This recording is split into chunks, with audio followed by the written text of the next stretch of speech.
Monsieur Descrozaille pour le 1603. Merci Monsieur le Président, Monsieur le Ministre et Monsieur le Rapporteur. Je précise que ce dont nous parlons depuis cette série d'amendements, c'est du commerce dit de gros. Monsieur le Ministre, je suis sûr que vous voyez très bien de quoi il s'agit. C'est un nom qui est en fait assez malheureux parce que de gros, on pourrait penser que c'est en gros, il y a une espèce d'idée d'approximation, alors qu'en fait c'est un métier de précision. C'est le service de la précision qui rend le détail possible. Ce sont ces entreprises qui livrent le petit commerce, celui que nous cherchons à encourager, notamment en centre-ville, en centre-bourg, et celui qui alimente en produits alimentaires, c'est-à-dire en produits agricoles frais, que nous cherchons à encourager pour améliorer l'alimentation dans le cadre de la loi Egalim, en rapprochant les points de vente, en multipliant les points de vente et les fréquences d'achat. Donc en fait, il est essentiel pour nous et cohérent de soutenir ce commerce qui, vous le savez, vit en plus avec de très faibles taux de marge. Pourquoi est-ce qu'il y a cet amendement et j'annoncerai comme défendu ce que j'ai signé 921 et suivant, parce que là il s'agira en fait de la répercussion de plein droit, parce que le commerce de gros dans l'article 16 échappe à la répercussion de plein droit et au suramortissement pour deux raisons malheureuses.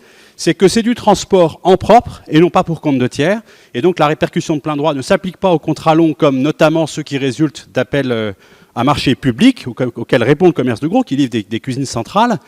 Et en plus, le suramortissement ne concerne que le liquide ou le gaz utilisé et pas les groupes thermiques. Et il s'agit de camions au-dessus de 7 dont les moteurs frigorifiques sont alimentés par le fuel en fait, qui est utilisé pour le camion lui-même.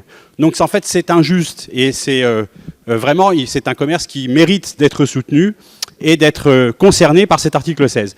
En tout dernier point, Monsieur le Ministre, l'amendement que je soumets, comme je n'ai pas pu chiffrer l'impact de cette mesure, je propose que par arrêté ministériel, la liste des énergies renouvelables et le taux de déduction soient définis ultérieurement à la suite d'un travail pour examiner en fait justement ce que serait l'impact du suramortissement pour le commerce de gros.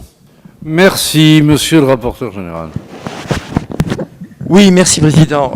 Moi, je comprends la problématique que vous soulevez tous, mais je suis en train de regarder d'abord la LFI de l'an dernier.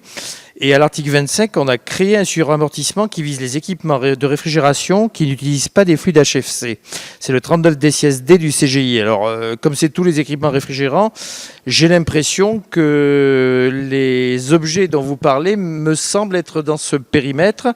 Et de surcroît, lorsque je regarde aussi le texte de ce PLF, je vois qu'il est en toutes lettres écrit que nous sommes dans la logique du droit de majoration du prix des contrats. Donc j'ai l'impression que le domaine est couvert, à moins que je me fasse une erreur, par à la fois la LFI précédente, mais également l'actuel PLF. Monsieur le Ministre. Même avis que le rapporteur. Monsieur Descrozaille. Je crois que le PLF précédent ne concerne que le gaz ou le liquide utilisé et non pas les groupes thermiques. Donc j'insiste, l'administration ne va pas permettre à ces camions en fait, d'utiliser le suramortissement. Et s'agissant de répercussions de plein droit en fin de contrat, sur les contrats longs, ça ne concerne pas les contrats longs, notamment en réponse à appel d'offres publiques, pour des transporteurs qui travaillent en compte propre. On est bien sur des transports pour compte de tiers. Donc non, ça ne s'applique pas, monsieur le rapporteur, et c'est tout le problème. Monsieur le rapporteur. Oui, merci Président. Écoutez, moi je suis en train de lire l'article concerné et je vois que ce dispositif vise l'ensemble des équipements réfrigérants. Donc ça veut dire y compris ceux qui peuvent se situer dans des camions. Alors il faudrait quand même le vérifier. Mais ça peut être quelque chose qui revient en deuxième lecture s'il y a vraiment un problème d'interprétation. Hein. Demande de retrait, sinon défavorable. Monsieur Descrozaille. De vérifier en deuxième lecture que ce commerce est bien concerné, je retire les amendements. Bien, il est donc retiré. Monsieur Le Fur. Sur ce point qui est affirmé par notre rapporteur général, moi je demande qu'à y croire, mais si le ministre pouvait le confirmer lui-même, ce serait une interprétation très explicite d'une disposition antérieure, donc ça serait rassurant pour tout le monde. Deuxièmement, vous nous dites qu'ils peuvent répercuter les contrats. Alors notre collègue de Crozat, il a parfaitement dit, ils peuvent répercuter les contrats dans la mesure où il y a contrat. Mais bien souvent, on transporte pour soi-même dans le monde de l'agroalimentaire. Donc là, il n'y a pas de répercussion possible. D'autre part, la répercussion, elle n'est pas satisfaisante, parce qu'elle augmente le coût pour quelqu'un, et en l'occurrence pour le consommateur. Or, tout ce monde-là est soumis à la concurrence. à une concurrence qui est aussi internationale. Donc pour toutes ces raisons, moi je crois que notre amendement est pertinent. Il lève toute ambiguïté. Monsieur le rapporteur.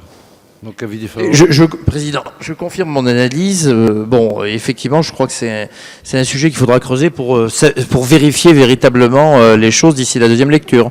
Donc, en attendant, demande de retrait ou défavorable. Monsieur le ministre. Même avis. Je mets donc aux voix ces amendements identiques qui ont reçu un avis défavorable du rapporteur et du gouvernement, qui est pour, contre, ne pas adopté.